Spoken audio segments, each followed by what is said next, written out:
टिक talker Ayesha case का खौफनाक सच, बाप ही मुद्दई और बाप ही कातिल। बेटी का जनाजा उठाने वाले कंधे ही उसके कत्ल के जिम्मेदार निकले। केपीके से इस्लामाबाद तक नकल मकानी भी टिक टॉकर आयशा को अपनों की नफरत से ना बचा सकी।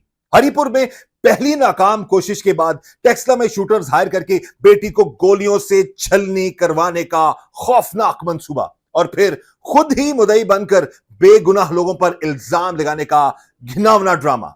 क्या शादी की तकरीब में शिरकत और टिकटॉक वीडियोस बनाना इतनी बड़ी खता बन गई कि सगे बाप ने ही अपनी बेटी के मौत का परवाना जारी कर दिया? अस्सलाम वालेकुम नाजरीन, मैं हूं कैसर खान और आज हम बात करेंगे टिकटॉकर आयशा के केस के हवाले से। नाजरीन, जब हमने इस केस पर अपनी पहली वीडियो बनाई थी तो मैंने आपके सामने ये सवाल और खदशा उठाया था कि इसके पीछे किसी गैर का नहीं बल्कि अपनों का ही हाथ हो सकता है। और रावलपिंडी पुलिस के एसएसपी ऑपरेशंस मलिक तारिक महबूब की प्रेस कॉन्फ्रेंस ने हमारी इस बात पर 100% तस्दीक की मोहर लगा दी।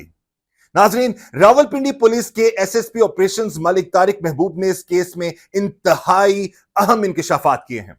उन्होंने बताया कि टिकटॉकर आयशा के कत्ल में उनके अपने घर वाले ही मुलविस निकले और उनके बाप, भाई और कजन ने मिलकर उसे कत्ल करवाया। सितम ज़रीफी देखिए कि सगा बाप ही अपनी बेटी को कत्ल करवाने के बाद खुद ही पुलिस के पास जाकर मुद्दई मुकदमा भी बन गया ताकि कानून की आंखों में धूल झोंकी जा सके। पुलिस तफ्तीश के मुताबिक मकतूला के घर वाले उसकी सोशल मीडिया पर वीडियो बनाने को बिल्कुल पसंद नहीं करते थे। हालांकि टिकटॉकर आयशा गुज़श्ता 3 से 4 साल से सोशल मीडिया पर सरगर्म थी और उनके 13 लाख से ज्यादा फॉलोअर्स और करोड़ों लाइक्स थे। टिकटॉकर आयशा केपीके से नकल मकानी करके इस्लामाबाद आई थी, लेकिन कुछ अरसा कबल खानदान की एक शादी की तकरीब में उनकी शिरकत पर शदीद एतराज हुआ था। इसको बुनियाद बनाकर पहले भी टिकटॉकर आयशा पर हरिपुर के मुकाम पर एक हमला किया गया जिसमें वो बाल बाल बच गईं। लेकिन 14 अगस्त को जब वो अपनी बहन और भाई के साथ गाड़ी में निकली तो टेक्सला में एक पेट्रोल पंप के करीब शूटर्स के जरिए उनकी गाड़ी पर फायरिंग करवाई गई।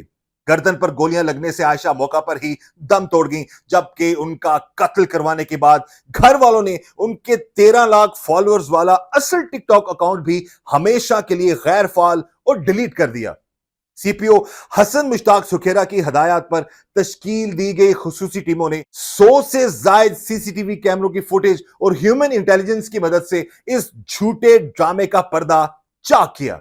पुलिस के मुताबिक गिरफ्तार मुल्जमान की तादाद 5 हो चुकी है, जिनमें बाप फजल, भाई बशीर, चचाजाद भाई एहसान, वालिद का चचा रोजी खान और चचाजाद का बेटा यासीन शामिल हैं, जबकि फायरिंग करने वाले दोनों शूटर्स भी गिरफ्तार हो चुके हैं।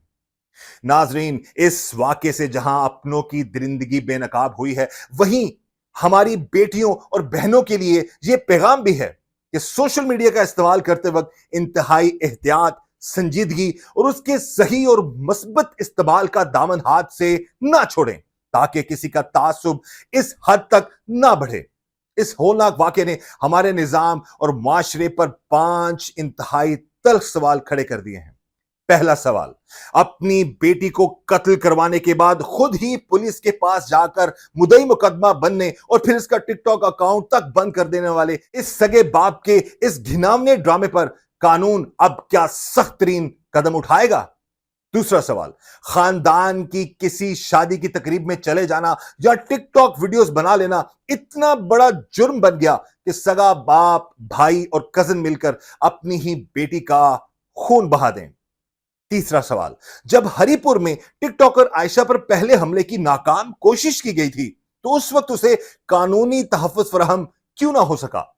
चौथा सवाल, केपीके से नकल मकानी करके इस्लामाबाद आने वाली टिकटॉकर आयशा को अपनों की इस नीयत और खतरनाक मंसूबे का अंदाजा क्यों ना हो सका?